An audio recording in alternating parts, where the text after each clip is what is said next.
이 50장은 세 구분으로 나누어져 있죠. 첫 번째 긴 문장은 야곱의 죽음입니다. 이제 드디어 참 파란 많은 야곱의 일생이 끝나죠. 야곱이 이제 죽습니다. 참 이 장례가 어마어마해요.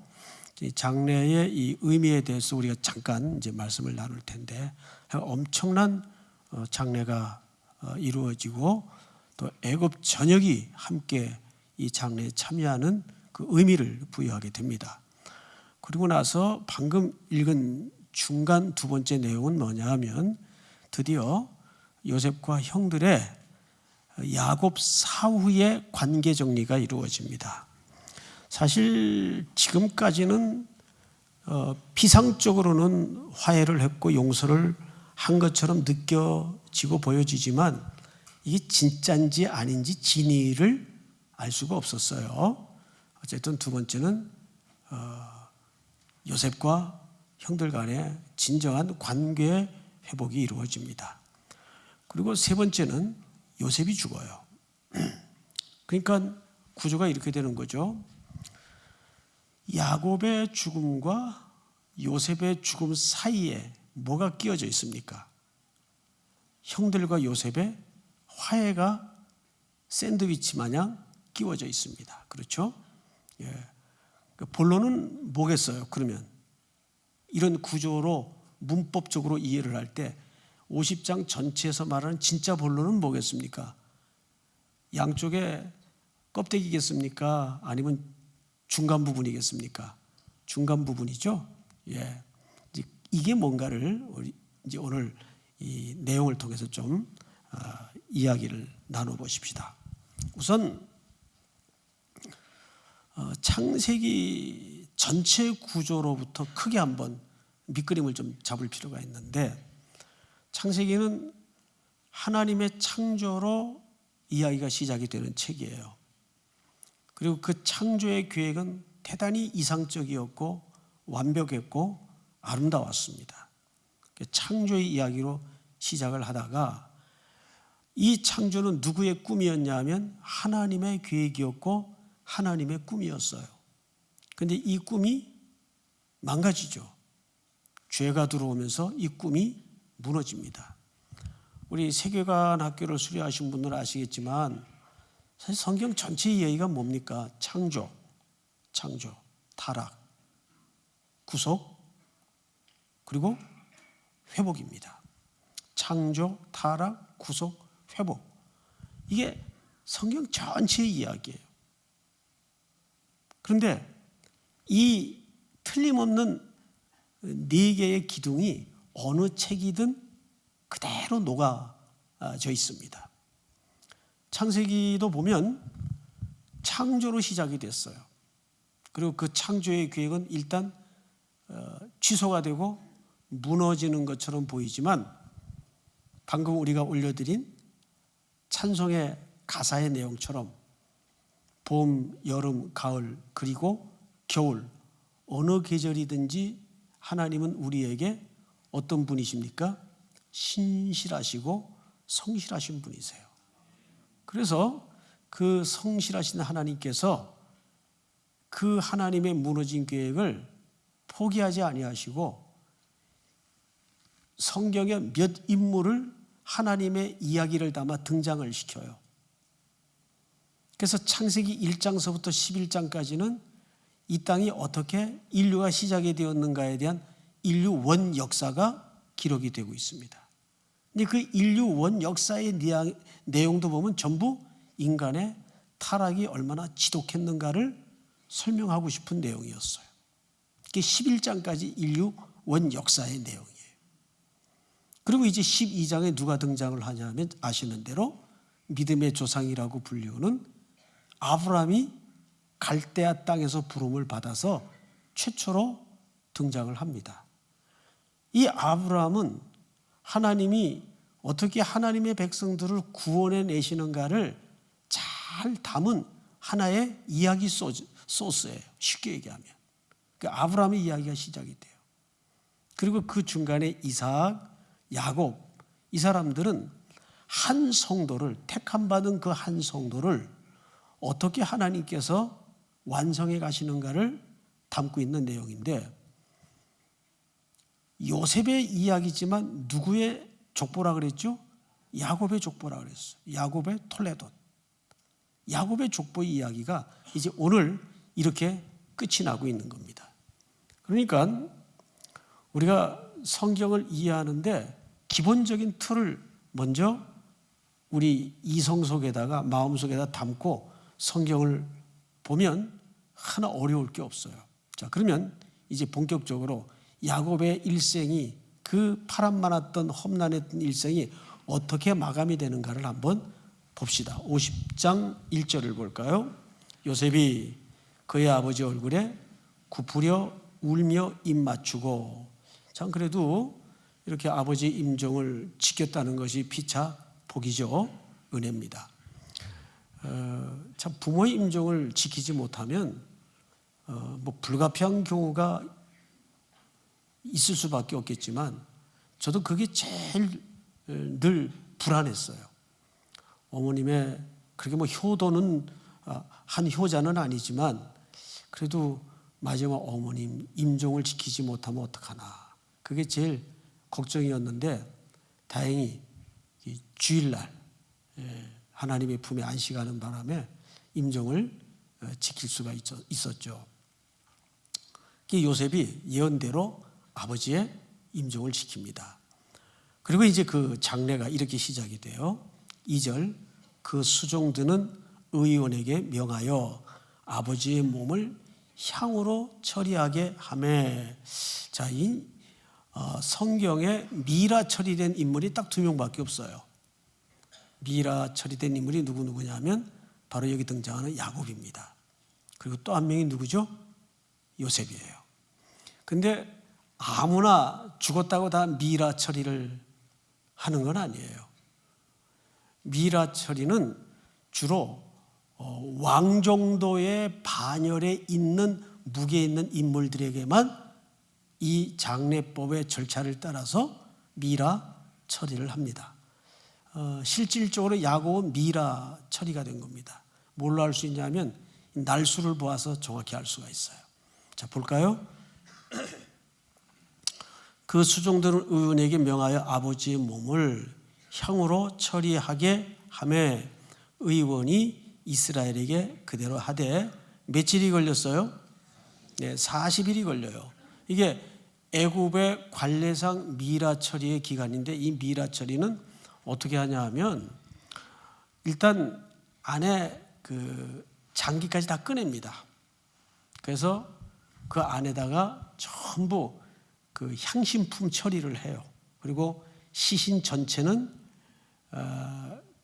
그 질산이라 그러는데 거기 안에다가 담죠. 그래서 부패하지 않도록 처리를 한 다음에 이제 미라 처리를 하는데, 대략 요 기간이 얼마나 정교하게 미라 처리를 하는지 40일이 걸려요. 그리고 애곡하는 기간이 30일입니다. 그럼 합이 며칠입니까? 70일이죠. 성경을 보시면 이렇게 돼 있어요. 향으로 처리하는 데는 이 날수가 걸림이며 애굽 사람들은 70일 동안 그를 위하여 뭐예요? 곡하였더라. 그러니까 이 70일 동안 곡했다는 말은 그 40일과 30일을 더한 숫자를 합해서 70일이라고 얘기를 하는 거예요. 자, 이러한 그 묘사를 성경 기자가 왜 했는가 하면, 적어도 애굽 땅에서 야곱의 위치를 가늠하는 겁니다. 적어도 나그네로 들어와 살았지만 뭘로 살았다는 얘기예요? 왕 정도의 대우를 받고 살았다는 얘기가 돼요. 굉장히 존귀한 자로서 애굽 땅에 대우받고 살았어요. 누구 때문에? 누구 때문에? 예, 요셉 때문에. 그게 중요한 거예요.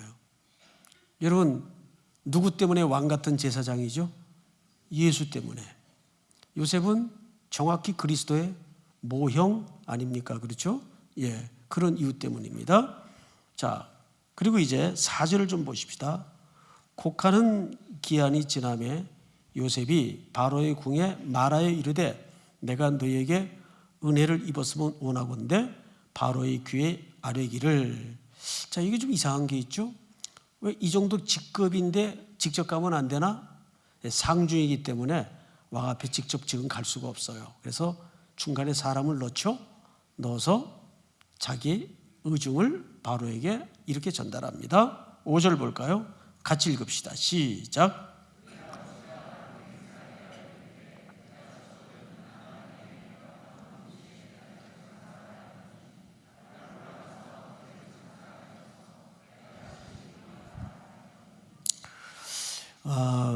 이런 거 보면 요셉이 참 지혜로워요. 같은 말인데 좀 밉상으로 하는 사람이 있고 말을 좀 이쁘게 하는 사람이 있잖아요. 근데 요셉은 후자인 것 같아요. 이게 사실 팩트가 뭐냐면 야곱이 사실은 이렇게 얘기했어요. 절대 애굽에 나를 묻지 말라 그랬어요. 그게 팩트예요. 그리고 또 하나의 팩트가 나를 가나안 땅에 안장해 달라고 부탁을 했습니다. 그런데 뭐는 싹 빼죠. 전자의 이야기는 싹 빼요. 이것은 애굽의 바로가 들을 때는 사실 기분이 좀 언짢을 내용입니까 아닙니까? 언짢을 내용이죠. 우리 아버님이 살아생전에 애굽엔 절대 장사 지내지 말라 그랬습니다. 그러면 이것들 봐라. 시컷 여기서 얻어먹고 살더니 이제 죽어서는 자기 좋은 곳으로 가겠다고 이럴 수도 있는 거 아니에요. 그러니까 요셉이 상중이라 직접 가지는 못하지만 중간에 살짝 말을 바꾼 게 아니라 말을 하나 뺍니다. 그러니까 우리가 사실 큰 부탁을 하러 들어갈 때는 작은 부탁을 먼저 하고 큰 부탁을 합니까? 큰 부탁을 먼저 하고 작은 부탁을 합니까? 그렇죠. 작은 부탁을 먼저 하고 그 다음에 큰 부탁을 하게 돼 있거든요. 이런 것은 전도법에도 활용이 돼요. 일단 요즘 아파트 문 열기가 얼마나 힘들어요. 그런데 고구마 전도법에 보면 발 한 짝 들이밀기 방법이 있어요. 일단 문이 열리면 한 짝을 들이밀고 그 다음에 이제 말을 트는 거죠. 마찬가지로 요셉은 여기서 굉장히 지혜로운 전달을 했습니다. 애굽의 이야기는 싹 빼고 고향 땅에 이미 준비해 놓은 묘실이 있습니다. 거기에 아버님 장례를 좀 지내고 오겠습니다. 그러니까 바로가 냉큼 허락합니다. 근데 5절을 잘 보시면 지금부터 여러분들이 놓치지 말아야 될 일관된 그리고 흔히 자주 등장하는 단어가 띌 겁니다. 뭐냐면 다시 한번 읽어드릴게요. 중간쯤에서 내가 죽거든 가나안 땅에 내가 파놓은 묘실에 나를 장사하라 하였나니 나로 어떻게 해서 올라가서 7절 올라가니 8절 올라가고 9절 올라가니 몇 번 등장합니까? 여기만 해도 4번 나와요. 그런데 여러분 이 올라간다는 말이 무슨 뜻일까요?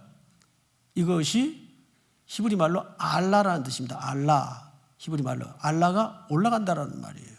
근데 이 말은 전통적인 출애굽 용어입니다. 그리고 지도를 놓고 보면 애굽이 아래쪽에 설치되어 있다면 가나안 땅을 가기 위해서는 북쪽 방향으로 올라가야 돼요. 그래서 이것은 출애굽기 1장에도 나오겠지만 이제 출애굽 공부를 앞으로 또 할 기회가 있을 텐데 이들이 출애굽에서 저 가나안 쪽으로 항상 등장하는 수식어가 올라간다라는 표현을 써요. 자, 그러면 여기 우리는 중요한 한 가지를 냉큼 붙잡아야 됩니다. 요셉의 그리고 야곱의 죽음을 통해서 이 애굽을 떠나는 장례는 사실 뭐예요? 출애굽의 작은 모판이에요. 400년 후에 그림을 하나님께서 이 후손들에게 암시하고 있는 겁니다. 근데 이 장례 치를 때는 이 사람들이 그 내용을 알까요? 모를까요? 모르죠. 그래서 하나님은 하나님이 일을 해나가시는데 갑자기 확 이렇게 뭔가를 보여주는 법이 없어요. 항상 우리 인생 여기저기에 우리가 눈치 모체일 뿐이지 이렇게 암시를 만들어 놓고 있어요.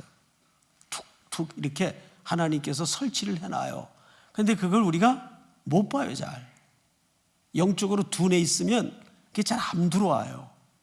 그게 사실 이때는 출애굽 400년 전 아닙니까? 그러니까 이때는 사람들이 400년 후에 이 70명의 가족들이 거대한 가족이 되어서 애굽 사람들이 바리바리 싸주는 금은 폐물을 가지고 이곳을 떠나 출애굽하리라고는 상상을 못했어요. 근데 마치 이런 거죠. 하나님은 바둑으로 말하면 입신의 경지이기 때문에 바둑에 징검다리를 툭툭 놓는 거죠. 근데 우리 같은 18급도 안 되는 초보들이 볼 때는 9단, 10단 이 바둑 고수들 바둑 놓는 거 보면 보여요, 안 보여요? 안 보이죠. 고수와 하수의 차이가 뭐예요? 간단해요. 수를 보냐 못 보냐거든요. 하수들은 그저 자기 먹을 것만 쳐다보지 전혀 방어가 안 돼요. 하수들 하는 거 보면. 우리 같은 사람들이 9단쯤 되는 사람들 바둑 놓는 거 보면 이해도 해석도 안 되죠. 바둑을 왜 저 따위로 놓지? 이렇게 생각하지 전혀 이해가 안 되는 거예요. 그것도 이제 시간 모자라면 말까기로 끝내고 뭐 그래요.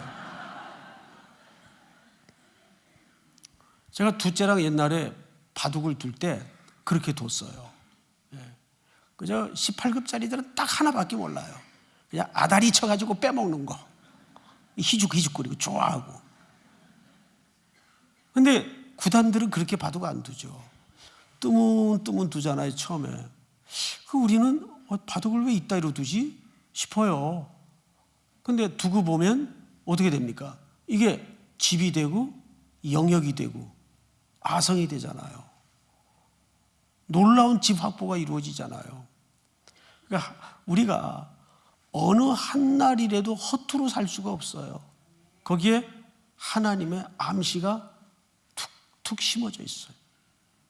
이걸 볼 줄 알아야 돼. 이거를.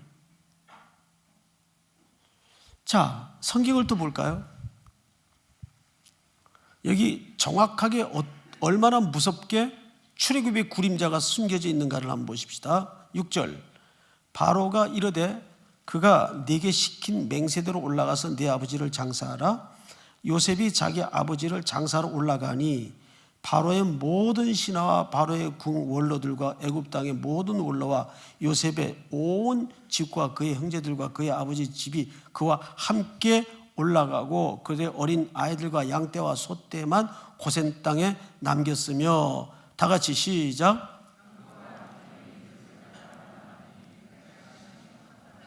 이게 정확히 무슨 그림이에요? 400년 후에 이스라엘 백성들이 애굽의 금은 보화를 가지고 출애굽을 하는 장면하고 정확히 오버랩됩니다. 그러니까 400년 후에 이 그림이 어떻게 되죠? 실제가 돼요. 실제가. 그러니까 우리는 이 땅에서 뭘 연습하면서 사는 겁니까? 하나님의 나라를 그의 백성으로 연습하며 사는 거예요. 이 땅에서. 자, 그리고 나서 10절을 한번 보십시다. 다 같이 한번 읽겠습니다. 10절 시작. 그들이 요단강 건너편 아닥 타작마당에 이르러 거기서 크게 울고 애통하며 요셉이 아버지를 위하여 7일 동안 애곡하였더니. 예, 아버지를 위해서 7일 동안 애곡하였고 11절에 보면 그 땅 거민 가나안 사람 백성들이 아단 마당의 애통을 보고 이르되 이는 애굽 사람의 큰 애통이라 하였으므로 그 땅 이름을 아벨 미스라임이라 하였으니 곧 요단강 건너편이더라. 자, 아벨 미스라임 밑에 1하고 풋노트 해석이 붙어 있는데 뭐라고 되어 있냐면 이렇게 되어 있어요. 1 보세요. 애굽인의 뭡니까? 곡함. 정확히 애굽인의 곡소리 그 말이에요. 자, 여기에 우리의 그 한계를 성경 기자가 이렇게 묘사하는 거죠. 애굽은 어떻게 해서야 야곱은 어떻게 해서야 애굽을 떠납니까? 예, 정확히 죽어서야 애굽을 떠납니다. 근데 이게 저주일까요? 복일까요? 복이죠. 이스라엘 백성들이 출애굽할 때 어디를 건너가죠? 홍해를 건너가요. 그럼 그 홍해를 건너갈 때는 애굽 쪽 방향에서는 홍해 속으로 들어가는 겁니다. 이건 뭐죠? 죽는 거예요. 그런데 반대편 방향인 가나안 쪽에서 볼 때는 뭐 하는 겁니까?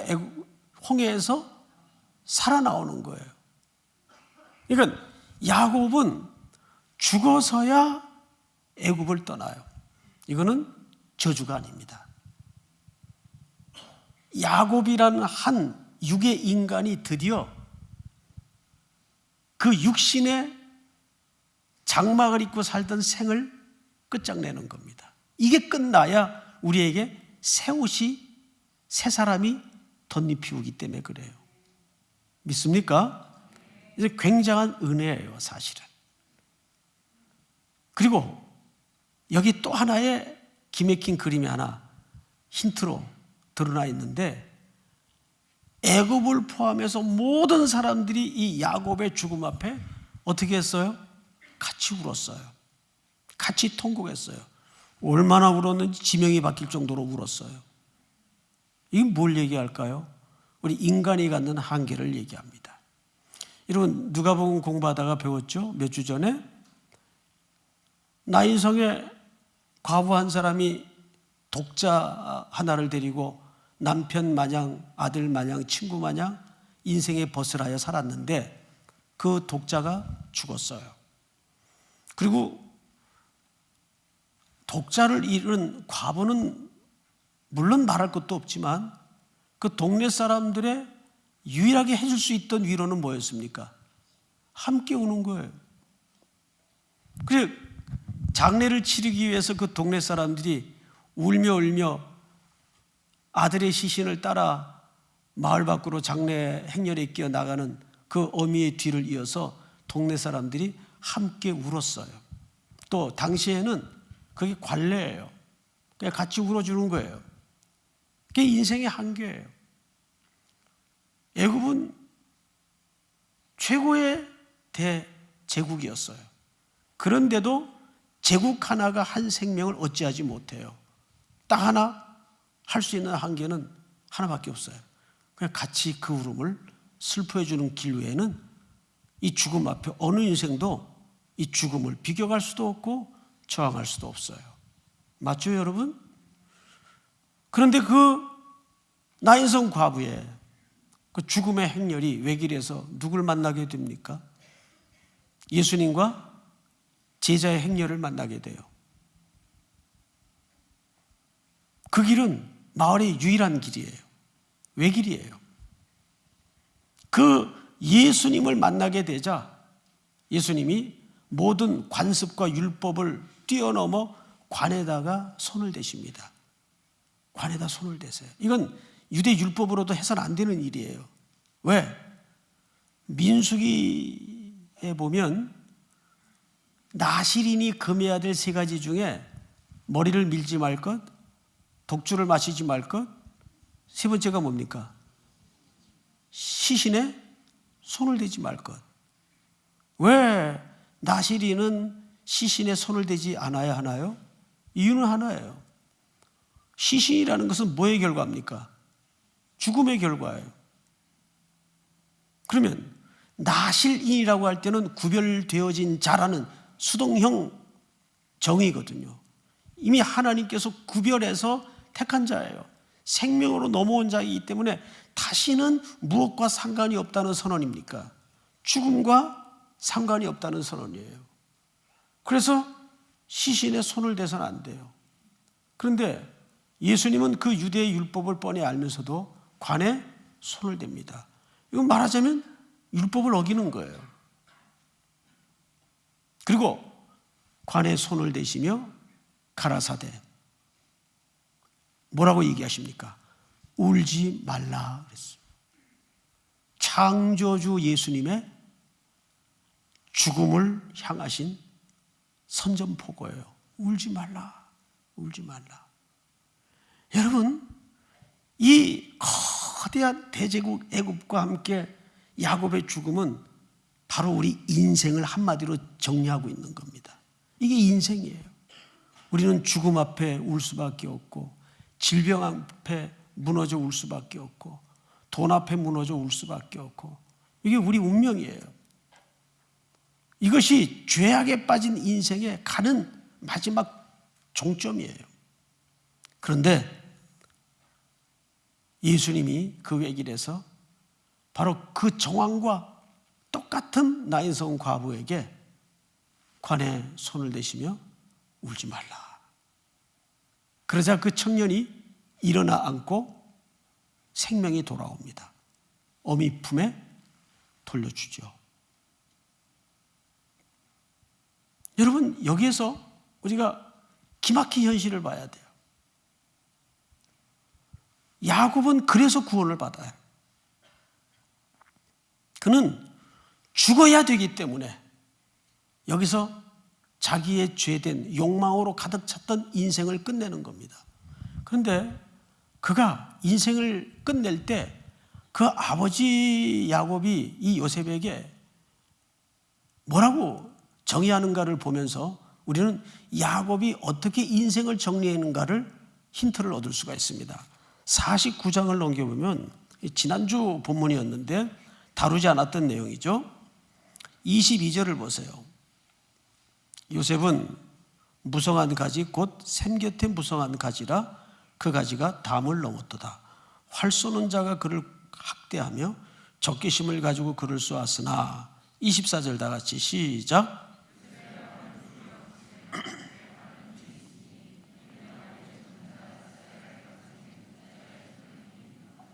이게 무슨 얘기냐면 지금 야곱이 요셉 차례에 온 겁니다.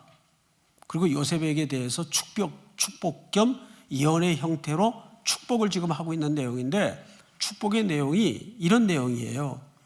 요셉은 무성한 가지, 무슨 곁에? 샘 곁에 무성한 가지라 그 가지가 담을 넘었어요. 이 말은 암시적으로 이스라엘 지경 밖을 얘기합니다. 요셉을 통해서 전해질 이 생명의 복을 얘기하는 거예요. 담을 넘었도다. 그런데 원래 그러질 않았어요. 그의 일생을 23절에 이렇게 소개하죠. 활 쏘는 자, 요셉을 향하여 공격의 활을 들었던 수많은 저주의 형태의 인생살이가 있었죠. 활 쏘는 자가 그를 학대하며 적개심을 가지고 그를 쏘았으나 요셉의 활은 도리어 굳세며 그의 팔은 힘이 있으니 이는 누구의? 야곱의 전능자 이스라엘의 반석인 목자의 손을 힘입음이라. 그럼 여기서 야곱은 지금 이 말을 하고 있는 자기를 얘기하는 거예요. 맞죠? 그러니까 이 말은 자기 팔이 힘이 있었기 때문이다 그 말이에요. 야곱이 야곱도 아직도 번성이 안 죽었네 그 얘기가 아니에요. 이 얘기는 야곱은 그런데 이 이야기를 이렇게 바꾸죠. 그건 내 팔이 힘이 있어서가 아니고 누구의 팔을 힘입었기 때문이라? 전능자, 야곱의 전능자 이스라엘의 반석인 목자의 손을 힘입음이더라. 자, 그리고 25절을 잘 보세요. 네 아버지 하나님께로 말미암나니. 그러면 네는 누구고 아버지는 누굽니까? 네는 요셉이죠. 아버지 누구예요 그러면? 자기 얘기하는 거예요. 자기. 네가 누구의 복을 받았는지 아느냐? 즉 아버지 하나님의 복을 받았다. 즉 자기 하나님의 복을 받았다 그 말이에요. 야곱이. 그러니까 여기 지금 복의 기준이 자기. 즉 내 하나님의 복을 네가 받았기 때문이다. 이 알듯 모르듯한 얘기를 계속합니다. 하나님께로 말미암나니 그가 너를 도우실 것이요 전능자로 말미암나니 그가 네게 복을 주실 것이라. 위로 하늘의 복과 아래로 깊은 샘의 복과 젖먹이는 복과 태의 복이로다. 26절 다 같이 시작.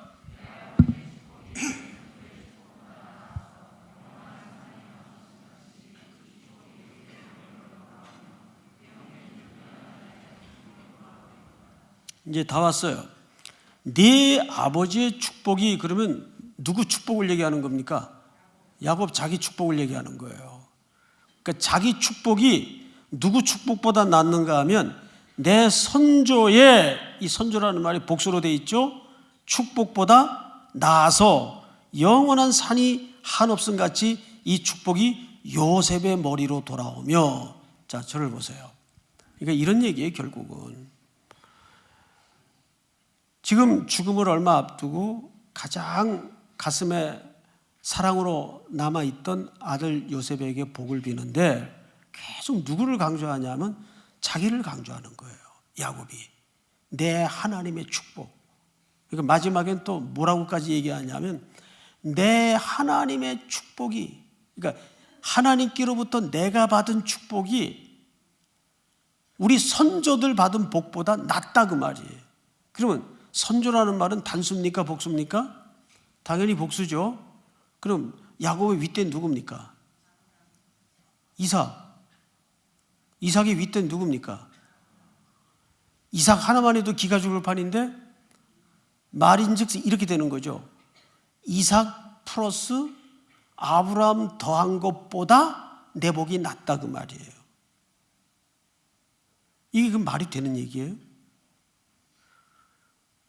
지금 모든 물려받은 게 아브라함으로부터 물려받은 건데 어떻게 자기 복이 조상들 합친 복보다 낫다는 거예요?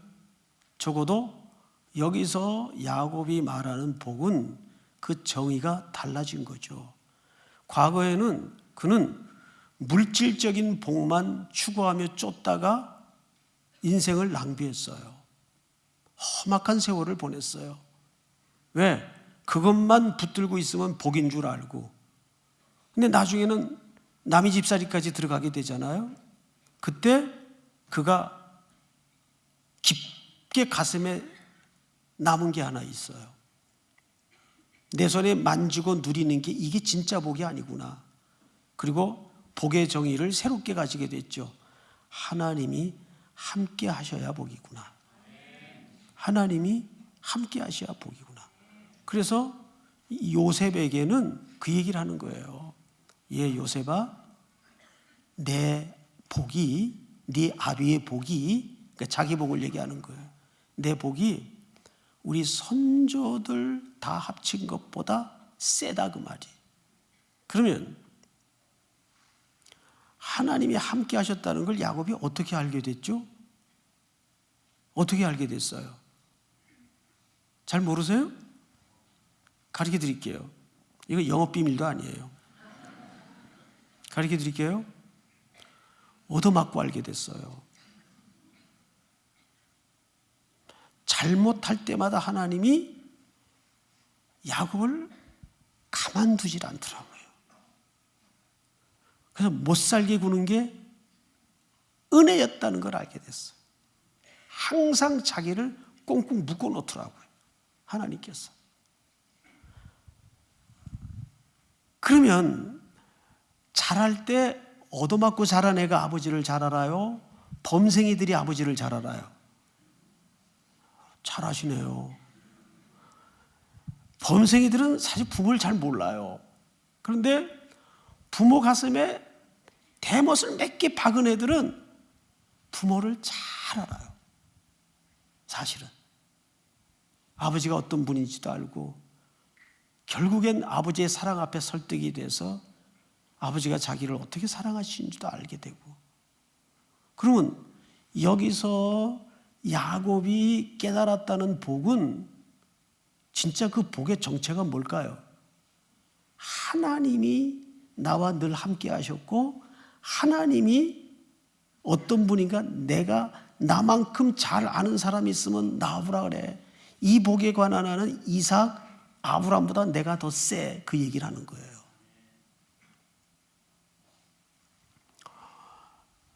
사랑하는 우리 성도 여러분, 진짜 성숙이라는 것은 복의 정의가 달라지는 겁니다. 복의 정의가 달라지는 거예요.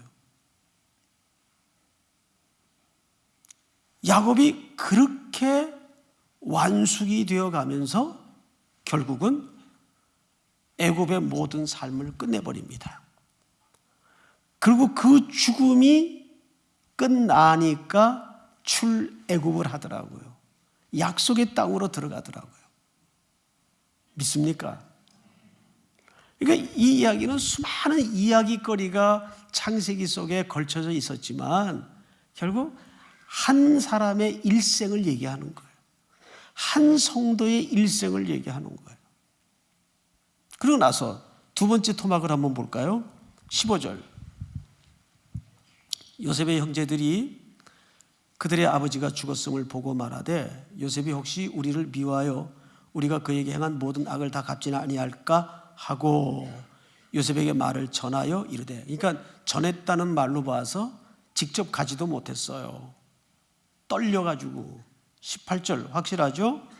그의 형들이 또 친히 와서 요셉 앞에 엎드려 이르되 우리는 당신의 종들이니이다. 19절 다 같이 시작.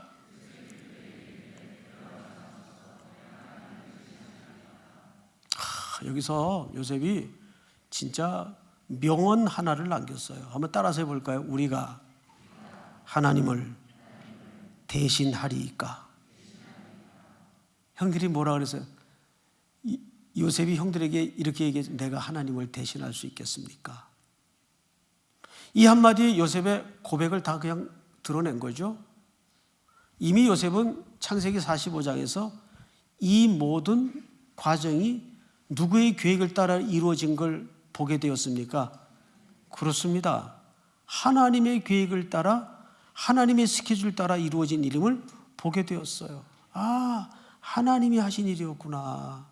이 환난의 때 생명을 구원하기 위해서 나를 팔아버린 게 아니라 형들의 질시와 분노를 이용해서 나를 먼저 보낸 자리였구나.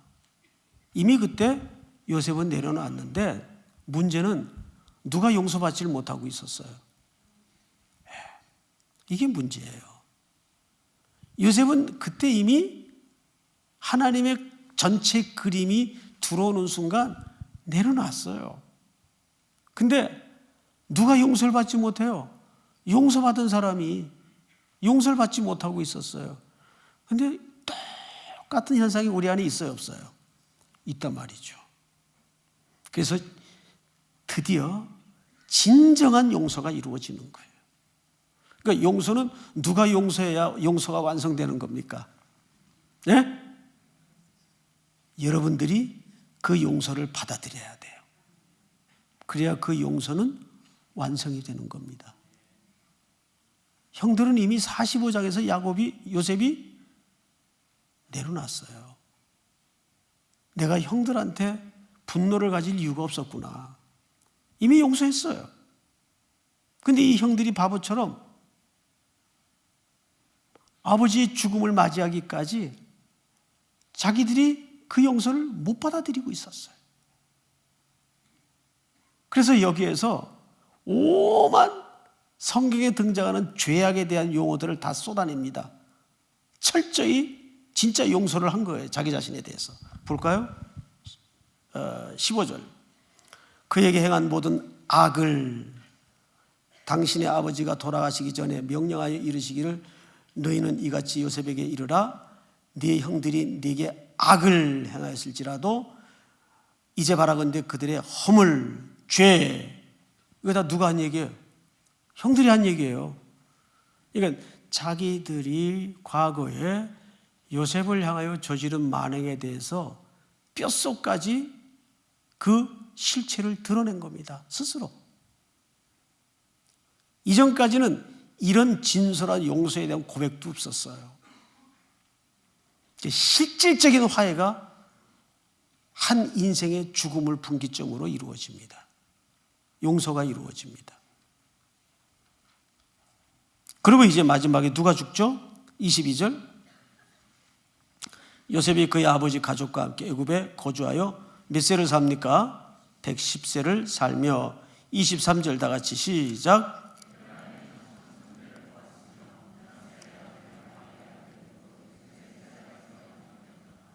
요셉이 그의 형제들에게 이르되 나는 죽을 것이나 하나님이 당신들을 돌보시고 당신들을 이 땅에 인도하여 내사 아브라함과 이삭과 야곱에게 맹세하신 땅에 이르게 하시리라 하고, 놀랍게도 요셉은 임종까지 무슨 약속에 묶여 있었어요. 하나님이 이 백성을 다시 약속의 땅으로 드릴 것을 그 언약의 스케줄에 요셉의 일생은 묶여 있었어요. 이건 정확히 하나님의 언약의 모티브예요. 자, 그리고 나서 25절 볼까요? 시작.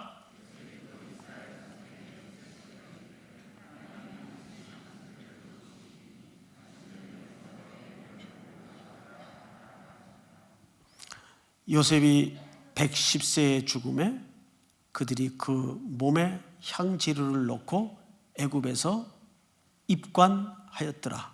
자, 장례 끝났어요? 안 끝났어요? 장례는 아직 안 끝났어요. 이 멀고 긴 장례는 어디서 끝이 납니까? 완성이 이루어지죠? 여호수아서에서. 24장을 건너가 볼까요? 여호수아서를 저기 뛰어가서 봅니다. 24장 32절 한번 같이 읽겠습니다. 시작.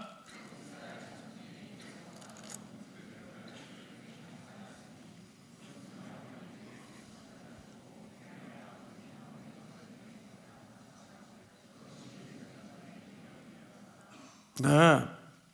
자, 여기에서 요셉의 장례는 끝이 납니다. 근데 야곱의 장례와 요셉의 장례에 뚜렷한 차이 하나가 마지막에 눈에 띄죠. 무슨 차이일까요? 야곱의 장례의 특징은 뭐냐면 큰 울음이 있었어요. 맞죠? 근데 요셉의 장례는 어딜 봐도 울었다는 기록이 없어요.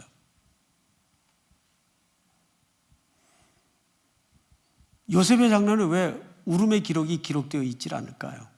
이것은 슬픔의 죽음이 아니기 때문에 그래요. 야곱의 장례는 물론 큰 범주 안에서는 축복스러운 죽음이지만 그것은 인생에, 죄 많은 인생에 대한 종막을 고하는 죽음의 성격을 띠고 있기 때문에 온 세상이 울었어요. 그건 한 인생에 대한 상징성 때문입니다. 근데 요셉은 누구의 그림자였어요? 그리스도의 모형이었기 때문에 그리스도의 죽음으로 그 십자가 가시관을 쓰심으로 우리에게는 기쁨의 근원이 되었어요. 그래서 요셉의 죽음에는 울음이 기록되어 있질 않아요. 그리고 애굽 땅에서 요셉은 장례가 끝나질 않습니다. 입관만 됩니다. 미라 처리가 되어서 입관만 되죠. 그리고 먼 훗날 400년이 훨씬 지난 다음에 가나안 땅의 정복이 완성되어 마무리될 즈음에 여호수아서 24장에서 그 장례가 끝이 납니다. 어쩌면 인류 역사상 가장 긴 장례였을지도 몰라요. 자, 우리는 이러한 창세기 50장에 걸친 참 멀고 먼 한 인간을 상징하는 히스토리를 보면서 결국 인간은 마지막입니다. 인간은 마지막으로 하나님의 선을 따라 살아갈 수밖에 없어요. 다시 창세기 50장으로 가서 우리 본문을 좀 볼까요? 창세기 50장. 이게 오늘 우리가 결론인데 몇 절을 보시냐면 19절 요셉이 그들에게 이르되 두려워하지 마소서 내가 하나님을 대신하리이까 당신들은 나를 해하려 하였으나 하나님은 그것을 뭘로 바꾸사? 선으로 바꾸사. 이 선이 뭡니까? 이 말이 그 유명한 하나님의 토부. 이 토부라는 말은 하나님의 계획, 하나님의 의지라는 말로도 번역이 되는데 결국 최고의 하나님의 토부는 십자가 사건입니다. 요셉의 형들은 요셉을 해하려 했어요. 그러나 그것이 십자가의 예수님의 모형적 사건과 만나면서 요셉이 그 사건을 깨닫죠. 형들은 나를 해하려 했지만 하나님이 이것을 뭘로 바꾸셨습니다? 하나님의 도움으로 바꾸셨습니다. 하나님의 의지와 하나님의 계획을 따라 하나님의 선으로 바꾸셨습니다. 그 선이 뭐예요? 십자가 사건이에요. 그러니까 우리 인생사에 일어나는 모든 희노애락은 전부 하나님이 어디다 갖다 밀어붙이는 겁니까? 십자가 앞으로 밀어 올리는 거예요. 그래서 우리 인생사에 일어난 수많은 인간관계든지 물질의 손실이든지 어떤 고통의 문제든지 그 십자가 갈보리 언덕에 밀어 올려 붙여지지 않으면 의미가 없는 거죠. 그게 하나님의 선으로 바꿨다는 의미입니다. 믿습니까? 그 2000년 전 십자가는 우리 인류에게 얼마나 치욕과 저주의 현장이었나요? 인간은 그렇게 무지몽매한 짓을 저질렀지만 하나님은 2000년 후 그 십자가를 어떻게 바꾸셨나요? 선으로 바꾸셨어요. 온 인류의 소망으로 바꾸시고 온 인류의 생명의 길로 바꾸어 놓으셨습니다. 하나님이 그 일을 하시는 거예요. 믿습니까? 2018년 밝아온 새해에도 여러분 생애에 벌어지는 수많은 크고 작은 일들이 하나님의 손으로 바뀌어지는 십자가 앞으로 밀어 올려지는 기적을 볼 수 있기를 주의 이름으로 축복하고 축원합니다. 할렐루야. 우리 여호와께 돌아가자. 찬양하십시다.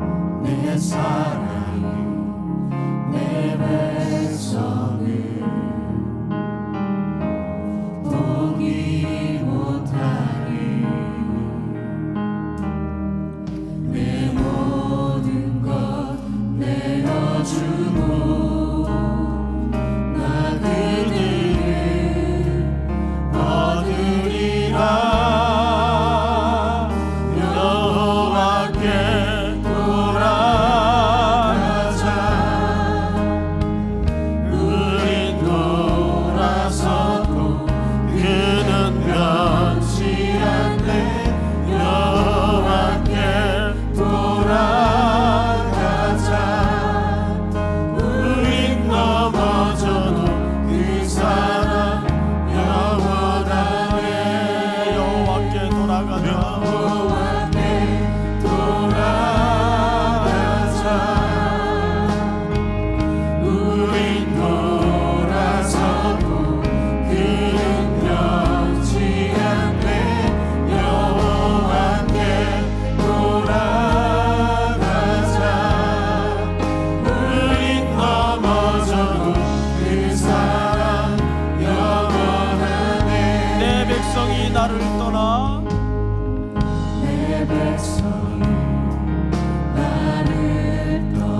사랑 영원하네.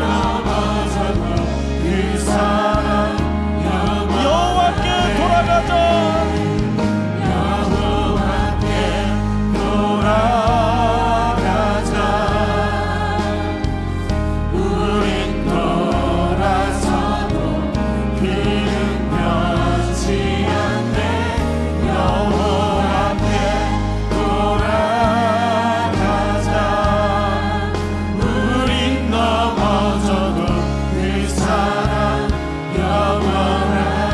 우리 다시 한번 여호와께 돌아가자.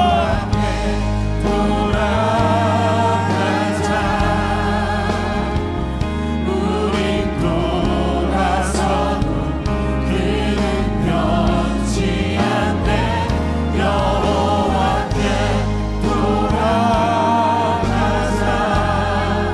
우린 넘어져도 그 사랑 영원하네. 우리 한번 다 같이 눈을 감으십시다. 밝아온 새해 첫 금요 영성 집회입니다.